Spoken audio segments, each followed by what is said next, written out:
Olá, pessoal, tudo bem? Sejam bem-vindos a mais um semestre letivo. É um prazer estar aqui com você para a gente discutir um pouco sobre a pena, a teoria da pena no direito penal. A gente vai estudar nesse semestre as origens da pena, da onde elas começaram até chegarmos a penas de prisão. Vamos ver que as penas se iniciaram com as penas corpóreas, as penas aflitivas, onde o corpo do condenado pagava pelo crime praticado, né? A modo da crucificação de Jesus Cristo, que foi uma pena, onde Jesus foi crucificado entre dois ladrões, era a pena corpórea, era muito aplicada à época, até chegarmos às prisões. E a ideia do curso é sugerir a vocês reflexões sobre o que virá a respeito da pena. Então, eu gostaria de partilhar com vocês o meu slide para a gente conversar um pouquinho sobre isso. Olha só, o meu nome é Raquel Tiveron e a gente vai tratar de direito penal na veia. Olha lá, você se identifica aí com esse cidadão, hein? Quando a gente lembra que estudou nas férias, o semestre começou e a gente ainda nem começou a estudar. Acontece isso com você? Comigo acontece direto. Promessas, promessas, promessas. Então vamos que vamos, pessoal. Olha só, para a gente falar de pena, antes de estudar o Código Penal ou a LEP, que é a Lei de Execuções Penais, que é a lei que disciplina como vai acontecer o cumprimento da pena, a gente tem que primeiro falar na Constituição Federal. A Constituição Federal, que é a nossa lei maior, equivalente lá à norma fundamental da pirâmide de Kelsen, lembra? Tem a norma fundamental em cima, aí vem as leis, decretos, regulamentos, etc. Então, ela é que manda e que regulamenta o que é ou não constitucional em matéria de penas. A Constituição, no artigo 5º, que trata dos direitos e garantias fundamentais, ela fala os tipos de penas que são admissíveis no nosso país. Olha lá, o artigo 5º, inciso 47, diz assim: não haverá penas, primeira, de morte, salvo em caso de guerra declarada, nos termos do artigo 84, inciso 19 da Constituição. Bem, primeira coisa, o que diz esse artigo 84, inciso 19? Diz que a competência é privativa do presidente da República declarar guerra. Então, se o nosso país entrar em guerra com outro país, quem cabe declarar guerra? O presidente. Não é o vice-presidente, nem é o ministro da Defesa, nem é o ministro do Supremo, não. É o presidente da República que compete declarar guerra. Uma vez declarada a guerra, para alguns crimes, torna-se cabível a pena de morte. Então, vamos lá. Se no seu concurso público ou no seu exame de ordem falar assim, em hipótese alguma é cabível pena de morte no Brasil, essa assertiva está verdadeira ou falsa? Falsíssima. A gente sabe que há hipóteses em que são cabíveis, como no caso de guerra declarada. Se a questão fala assim, via de regra, não é cabível a pena de morte, corretíssimo, essa é a regra, a gente sabe que a exceção é no caso de guerra declarada, tudo bem? Então, vamos lá. E a pena de morte? Você sabe como ela é cumprida no Brasil? Se é por injeção letal, por guilhotina, enforcamento, como que ela é feita, choque elétrico. E aí, você tem um palpite? Ah, você pensou em fuzilamento, não foi? Muito bem, é isso aí, é por fuzilamento, sim. Mas por quê? Por que fuzilamento? Aonde está escrito isso? É essa pergunta que a gente faz no curso de Direito. Saber, a gente até tem alguma intuição e pode até saber, mas é preciso saber o porquê, né? Como diz o ditado lá, mata a cobra e mostra o pau. Olha lá, a pena de morte, ela está prevista aqui no Código Penal Militar, também chamado CPM. O CPM, no artigo 56, diz assim: a pena de morte é executada por fuzilamento. Então, coloca lá no paredão a pessoa e vários soldados disparam contra aquela pessoa, condenado, e a gente não sabe de qual deles saiu o tiro letal. Tudo bem? Olha aqui alguns exemplos de crimes que são punidos com fuzilamento, com a pena de morte. Olha lá no CPM, no Código Penal Militar, que trata dos crimes em caso de guerra, né? Diz aqui um exemplo, no artigo 355. Tomar o nacional, armas contra o Brasil ou Estado aliado. Então, olha a pena máxima, o grau máximo aí é a pena de morte. também cumprido por fuzilamento em caso de guerra declarada. Então, olha lá, ó, aqui termina a traição à pátria. Ó, esse crime de traição, coloca lá no paredão de fuzilamento, tá vendo? Outro crime aqui também, que é punido com pena de morte, lá no CPM.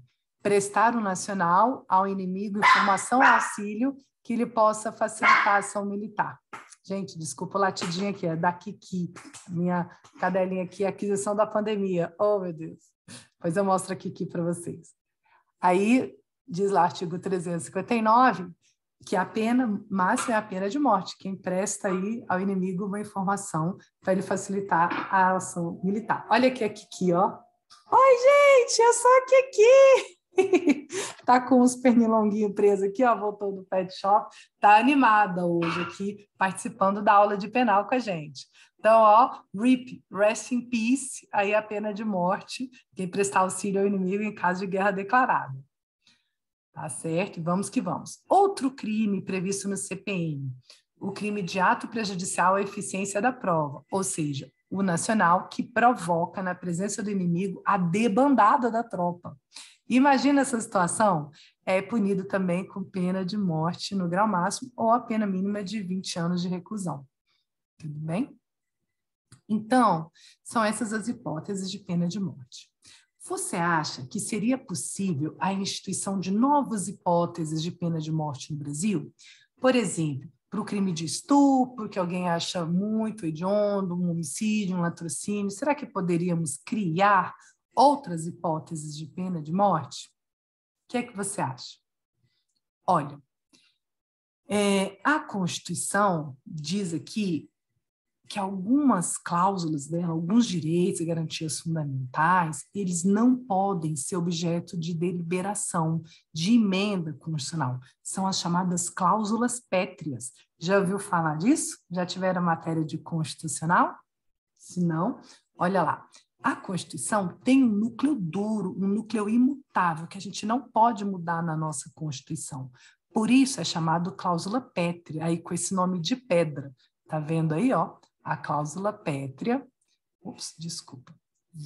Mudei aqui o slide. Então, a chamada cláusula pétrea, tá certo? Que não pode mudar.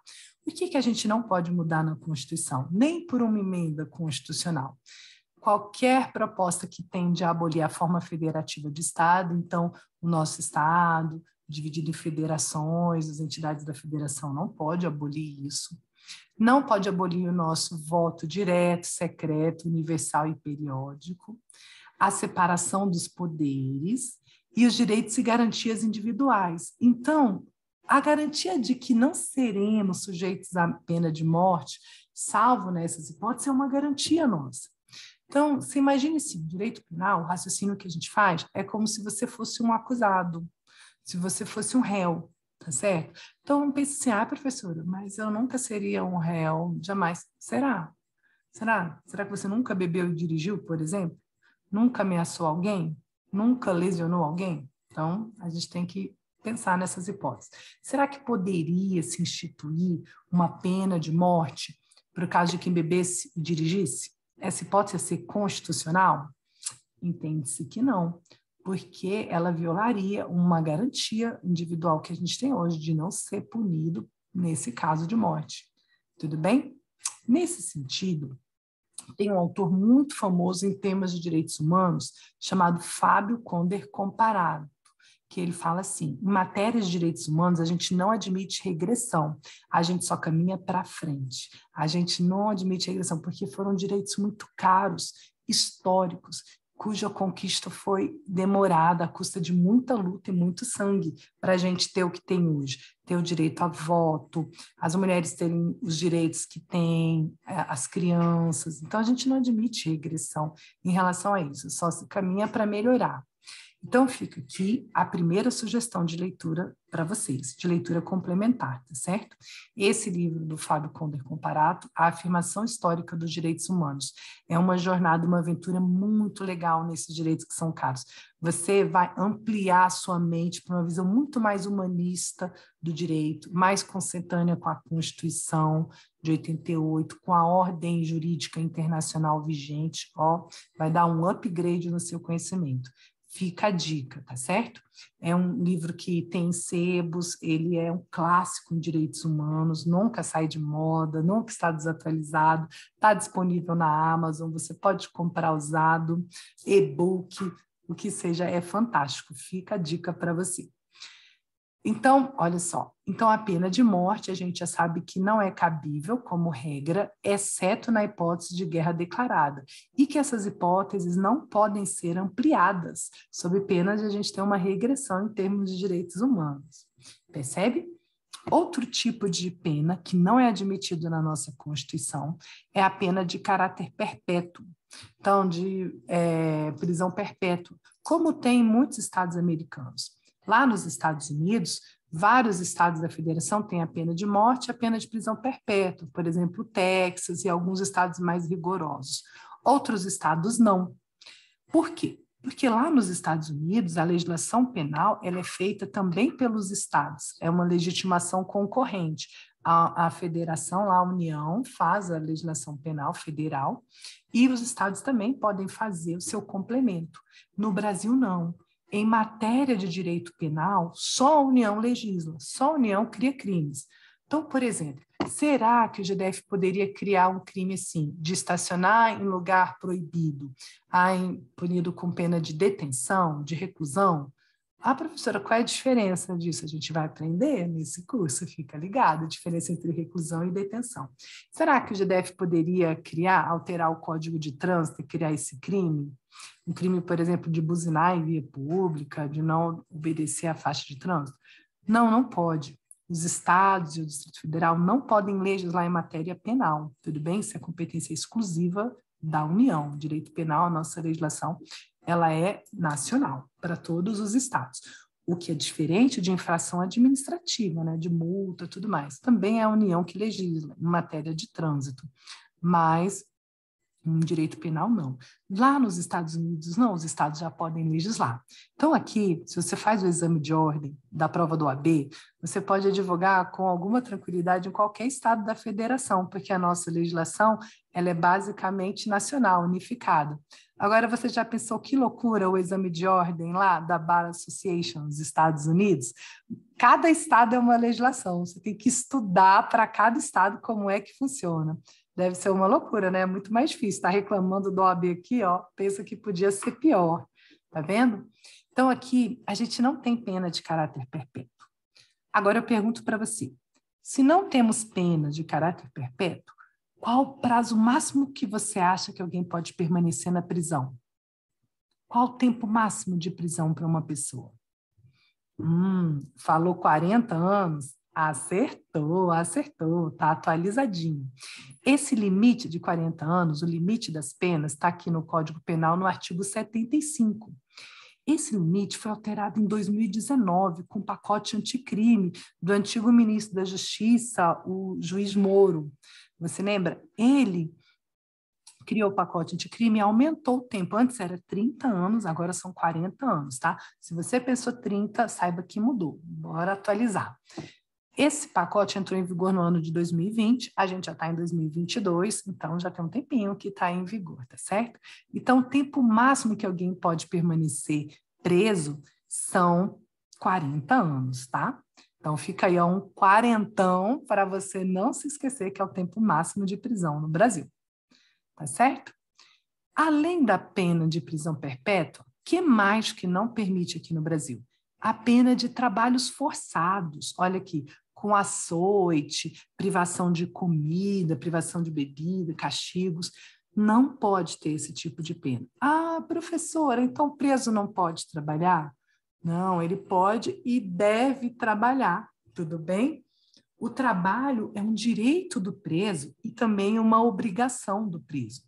Olha só, a LEP que a Lei de Execução Penal é uma lei que eu recomendo a leitura, e aqui eu já deixo uma tarefa para você ler para a próxima aula, até o artigo 50 da LEP, ela disciplina como é o cumprimento da pena no nosso país. Veja, é uma lei muito dissociada da nossa realidade. A nossa realidade é muito diferente do que preconiza a lei. Mas, afinal de contas, o direito é a ciência do dever ser, né? A nossa realidade é medíocre, mas nem por isso a gente precisa ser. O que a gente almeja é ser muito melhor. Então, a LEP descreve o ideal para a gente perseguir. E aí, em vários momentos, essa LEP, a Lei de Execução Penal, menciona a obrigatoriedade de trabalho do preso. Se o preso não trabalhar, ele não pode progredir para o regime aberto. Ele não tem direito a alguns benefícios penais, como a remissão de pena, que é descontar um dia da pena a cada 3 dias trabalhados. Olha que benefício! Trabalha 3 dias, desconta um da pena. A remissão foi criada para estimular o trabalho. É bom. Essa é a teoria que diz a LEP. Mas, na prática, infelizmente, a teoria é outra. Na prática, muitos presos querem trabalhar, mas não há oportunidade de trabalho para todos, não tem postos, não tem atividades que todos possam fazer. Então, conseguir um trabalho hoje em dia na penitenciária é uma coisa bem difícil, tudo bem? Então, às vezes os presos trabalham como? Na horta, em construção, fazendo lacinhos de pet shop, na indústria têxtil, fazendo bandeiras, lençóis para a fundação hospitalar, nas oficinas de autos, né, de mecânica, consertando viaturas, na marcenaria, consertando carteiras das escolas.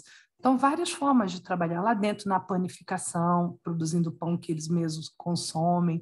Então, há várias formas de trabalho, mas não há postos para todos que desejam. Tudo bem? Então, a LEP, que é essa lei que eu falei para você, Lei de Execução Penal, você vai botar no Google e vai abrir essa lei, você vai ver no artigo 39 que tem deveres do condenado, ó, a execução do trabalho, das tarefas e das ordens recebidas. Você sabia que o dinheiro que o preso arrecada com o trabalho dele, esse dinheiro, caso seja um trabalho remunerado, o primeiro destino dele é a reparação das vítimas? Pois é, mas infelizmente a gente nunca fica sabendo quando um preso começa a trabalhar e nem o valor que ele tem nesse pecúlio, nessa poupança que ele vai formando com o trabalho dele. As vítimas não são informadas sobre isso, nem sobre os benefícios quando ele sai, quando ele tem algum benefício penal, um livramento condicional, um saidão. Se as vítimas tomassem conhecimento, talvez elas pudessem exigir os seus direitos, né? Executar a sentença condenatória dele, quer dizer, a sentença que aplicou a pena, vai no juiz civil e fala, olha aqui, ó, eu quero uma indenização. E aí poderia executar. Mas, enfim, olha que interessante também, no artigo 114 da LEP, ó, somente pode ingressar no regime aberto o condenado que estiver trabalhando ou comprovar a possibilidade de fazê-lo imediatamente. Está vendo como o trabalho é muito importante para o preso? E o preso que se recusar ao trabalho, ele estará cometendo falta grave. Tudo bem? De acordo com a LEP. Então, trabalhar, o preso não só pode como deve. É um dever e um direito dele. Direito porque ele pode receber remuneração ou a remissão, descontar os dias da pena. Mas o que a Constituição proíbe são os trabalhos forçados, é aquele que humilha o condenado com castigo físico, espancamento, etc. É isso que não pode, tudo bem? É isso que a Constituição veda, não o trabalho puro e simples. Tranquilo? Outra pena que a Constituição proíbe, ou seja, uma pena proscrita. Proscrita quer dizer proibida, tudo bem? Não confundir com prescrita, que é no sentido de prescrever, de determinar. Pena proscrita, olha só, é a pena de banimento. Banimento é a expulsão do nacional, do nosso território, com a perda da nacionalidade. Veja, não é simplesmente expulsar uma pessoa do território. A gente tem expulsão, extradição, deportação, a entrega, que são institutos do direito internacional que você vai estudar lá no direito internacional, tá certo? Não é disso que a gente está falando. A gente está falando de uma pena que, além de sair do país, é perder a nacionalidade, se tornar um apátrida, sem pátria. Olha, a pena de banimento, você já sabia que ela já existiu no nosso ordenamento jurídico? Sim, durante o período da ditadura.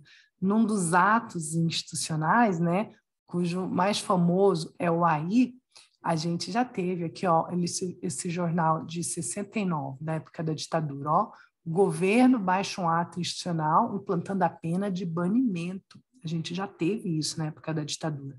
Hoje não mais, tudo bem? O direito à nacionalidade é um direito da pessoa humana reconhecido internacionalmente na Declaração Universal dos Direitos Humanos, da ONU, uma declaração de 1948, que diz aqui, ó, ninguém será arbitrariamente privado da sua nacionalidade nem do direito de mudar de nacionalidade. Então, é um direito nosso. A pena de banimento, que inclui a perda da nacionalidade, constitui uma negação a esse direito e contraria essa Declaração dos Direitos do Homem. Então, meus amigos, é uma pena e proibida pela nossa Constituição, tudo bem? A pena de banimento. Olha aí o chaveco constitucional. Olha lá, ó, chaveco. Depois da aula de hoje, ó, falar assim, meu amor, me chama de artigo 5º e confessa para você que eu sou fundamental. Ó, o artigo 5º da Constituição tem os nossos direitos e garantias fundamentais. Recomendo a leitura também desse artigo da Constituição. É um pouco extenso, mas está aí disponível no Google e a leitura é bem interessante para você, estudante de direito. Tudo bem? Outra pena que a nossa Constituição proíbe, no artigo 5º, que a gente está estudando, são as penas cruéis. O que são as penas cruéis? Olha lá.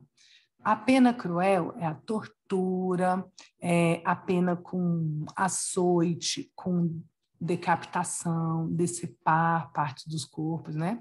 A nossa Convenção Americana dos Direitos Humanos, também chamado de Pacto de São José da Costa Rica, ele fala no artigo 5º, no item 2, ele proíbe essas penas cruéis. Veja, a gente tem a Declaração Universal dos Direitos Humanos, que é da ONU, é em nível mundial. E a gente tem essa Convenção Americana, que, como o nome diz, é do nosso continente americano, América do Norte, América Central e América do Sul, que é o Pacto de São José da Costa Rica, que não tem a ver com a ONU, tem a ver com a OEA, percebe? Relacionado aqui à América. Então, no Pacto de São José, diz assim, ninguém deve ser submetido a torturas, nem apenas ou tratos cruéis, desumanos ou degradantes. Toda pessoa privada de liberdade deve ser tratada com respeito devido à dignidade inerente ao ser humano. Veja, tem um estadista famoso, Nelson Mandela, hoje já morto, né? Mas ele fala uma coisa interessante. O grau de evolução de uma nação, a gente não mede pela forma como como se trata suas autoridades. Ora, tratar bem uma autoridade com todas as deferências é uma questão lógica, até de inteligência, né? Mas sim como trata os seus prisioneiros. É aí que a gente vê o grau de evolução numa nação. Então, quem defende penas cruéis, degradantes, tortura, ainda tem muito a evoluir em matéria de direitos humanos. Percebe? Então, de novo aqui, ó, a gente cita não só a normativa internacional, ou seja, esses atos internacionais de defesa dos direitos humanos, sejam da ONU, seja da OEA, mas a gente cita de novo a doutrina do Fábio Conder Comparato, tudo bem? E ele dá aqui o exemplo do que são penas cruéis ou degradantes. As mutilações, como o decepamento da mão do ladrão, que está na Sharia muçulmana, né, lá na lei muçulmana, a castração de condenados por crimes sexuais e etc. Algumas legislações do Ocidente também têm esse tipo de pena. Olha aqui, o livro que eu falei para vocês, do Fábio Conder Comparato, olha lá, Afirmação Histórica dos Direitos Humanos, tem na Amazon, ó, por R$60, e aí novo a partir de 54. Bem bacana, um clássico, recomendo para você, tudo bem? E aí, eu quero fazer uma pausa e um convite para você. Para entender um pouco mais das penas, como é que a gente chegou na pena de prisão, como é que começou essa ideia de punir, tem um clássico também da filosofia, da antropologia, que é o filósofo Michel Foucault.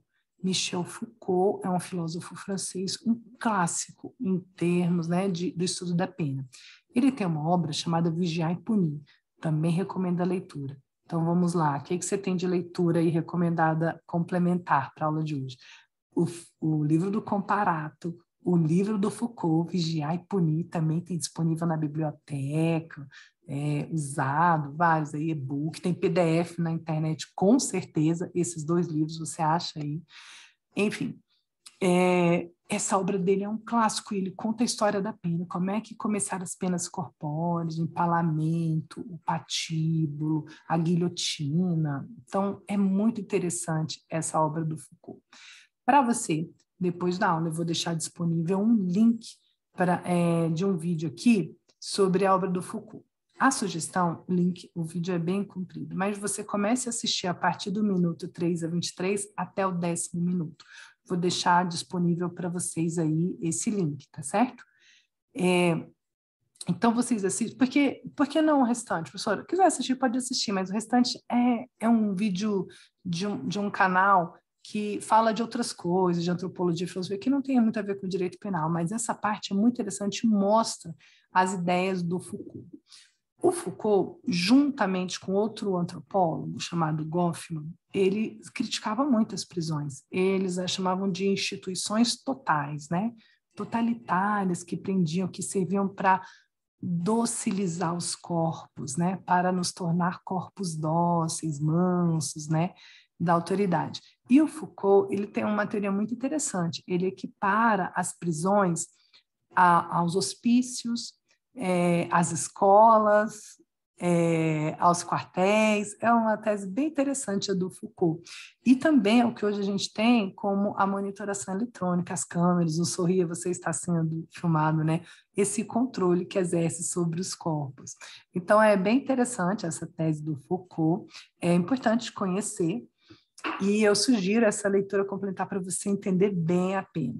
Quando você vir a obra do Foucault, você vai compreender as prisões como um avanço em relação às penas corpóreas, né? Onde o corpo do condenado era que pagava pelo crime. As prisões são avanços. Mas o objetivo desse curso é te mostrar que, por mais que a gente tenha avançado, a gente ainda tem muito a avançar. Que a prisão foi um progresso, mas ela ainda é bárbara e é inútil e é ineficiente. Você sabe, eu sei, todos já sabemos que não recuperam as pessoas necessariamente. Da forma como é aplicada a pena hoje, ela faz as pessoas se sentirem piores, né?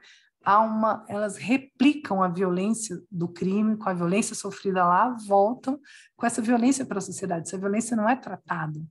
Então, a gente tem que pensar numa coisa assim mais útil, mais interessante, menos cara, porque a prisão é cara do ponto de vista financeiro, de sustentar um preso lá, cuja média mensal, você sabia, de um custo do preso é de R$ 2.500, R$ 3.000, é a média de um custo de um preso hoje no país.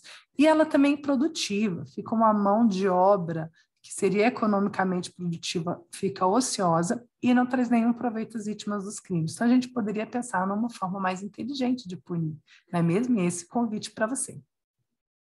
Então, aqui são algumas imagens aqui das penas aplicáveis pela Sharia muçulmana.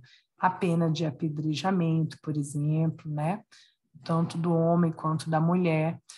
Tem toda uma disciplina dessa pena aí. A pedra não pode ser tão pequena e nem tão grande que mate muito rápido. Tem que ser uma pedra média. Lembra só de Jesus Cristo, né? Da passagem dele lá, da mulher adúltera, ele falou assim, quem não tem pecados, que atire a primeira pedra. Então, essa morte por apedrejamento ainda hoje é presente. Existem países aqui, ó, como o Irã, o Paquistão, o Sudão, a Arábia Saudita e a Líbia. Então, no nosso país, não pode haver essa morte por apedrejamento, que é uma pena cruel. Decepar, por exemplo, ó, o nariz da mulher infiel, colocar ácido aqui, ó, para que ela não desperte mais a atenção de outros homens. Isso são penas que não são admissíveis no nosso ordenamento. Decepamento da mão e do pé do ladrão também não é admissível no Brasil, tudo bem? O envenenamento também considerado pena cruel. Um outro convite que eu vou deixar para você assistir o vídeo, ainda logo depois dessa aula aqui gravada, é um vídeo sobre a vida do Marquês de Beccaria, Cesare Beccaria. Beccaria é um fidalgo italiano, ou seja, filho d'algo, né? Uma pessoa bem importante na Itália, no século XVIII, na época do Iluminismo, que criticou muito as prisões e as penas corpóreas. O Beccaria, ele pregava sobretudo a necessidade de proporcionalidade das penas, tá certo?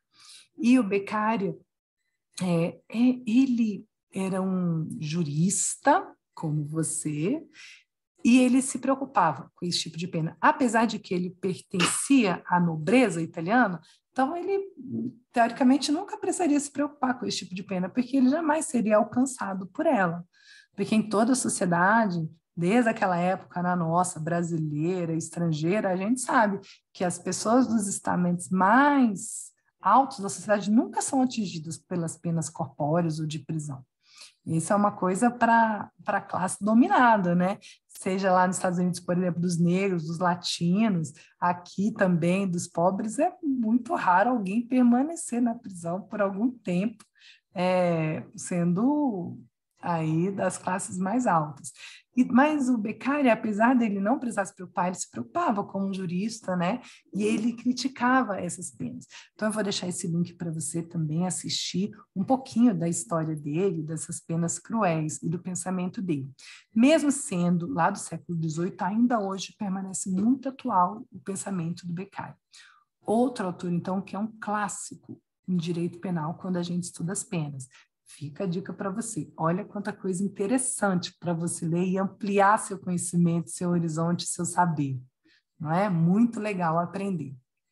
Também tem alguns vídeos, eu vou sugerir que você coloque no Google essas expressões, mas esses vídeos contêm cenas muito fortes sobre essas penas corpóreas, para você ter uma ideia de como eram aplicadas as penas antes. Tudo bem? E quero falar agora de uma coisa mais soft, mais leve. As regras de Mandela. Grava aí esse nome. As regras de Mandela são regras mínimas da ONU para o tratamento de presos. Essas regras foram criadas em 1955 e foram atualizadas em 2015, numa conferência na África do Sul. Por que na África do Sul? Porque a África do Sul foi o país desse grande estadista mundial, Nelson Mandela, onde ficou preso por 27 anos e, ao ser libertado, foi eleito presidente da África do Sul, um país onde vigorava até então o apartheid, a separação, a segregação entre pretos e brancos, onde pretos não podiam frequentar as mesmas áreas, a mesma praia, o mesmo ônibus, a mesma escola, era totalmente segregacionista. Então, a África do Sul, um país majoritariamente negro, era governado por uma minoria branca, especialmente holandesa, que foi a colonização lá. E aí, pela primeira vez, aos 70 e poucos anos, não me lembro com exatidão, Nelson Mandela conseguiu o direito do voto, porque ele era negro. E ele votou pela primeira vez e foi logo a eleição onde ele se candidatou e foi eleito presidente da África do Sul. É uma história linda do Nelson Mandela. Ele, como você, também era bacharel em Direito, estudou Direitos Humanos lá em Joanesburgo. Ele também, durante a vida dele, a juventude, ele era atleta, ele era lutador de boxe, e graças a isso ele conseguiu sobreviver nessas prisões por tanto tempo, com uma boa saúde. Mandela morreu aos 95 anos, morreu agora em 2013, já tem um tempinho, mas ele teve uma história muito bonita, porque mesmo depois que ele ganhou a eleição, ele não pregou a polarização, a briga, a rixa, a luta de classes. Ele pregou a união dos povos em prol da África do Sul. Então, foi lindíssima a história dele. Então, pretos e brancos compunham o governo e foram juntos aí para eliminar o apartheid. Uma história bem bonita do Mandela. Então, essas regras, essa atualização das regras da ONU, tiveram o nome dele em homenagem a essa história bem bonita do Nelson Mandela. Quando você for à África do Sul, numa cidade lá no sul, Cape Town, uma cidade bem linda, que lembra muito o nosso Rio de Janeiro aqui, vá visitar a prisão onde o Nelson Mandela ficou preso. bem legal, é bem histórico, é um ambiente bem frio, de pedras, mas que, assim, que causa muitas doenças respiratórias nos presos, como a pneumonia, mas Mandela foi resistente por conta do seu histórico de atleta ali. Então, eu vou deixar aqui para você um link para um vídeo bem curto, sobre o Nelson Mandela, sobre esse jurista, esse estadista fantástico aí na luta dos direitos contra o racismo, né?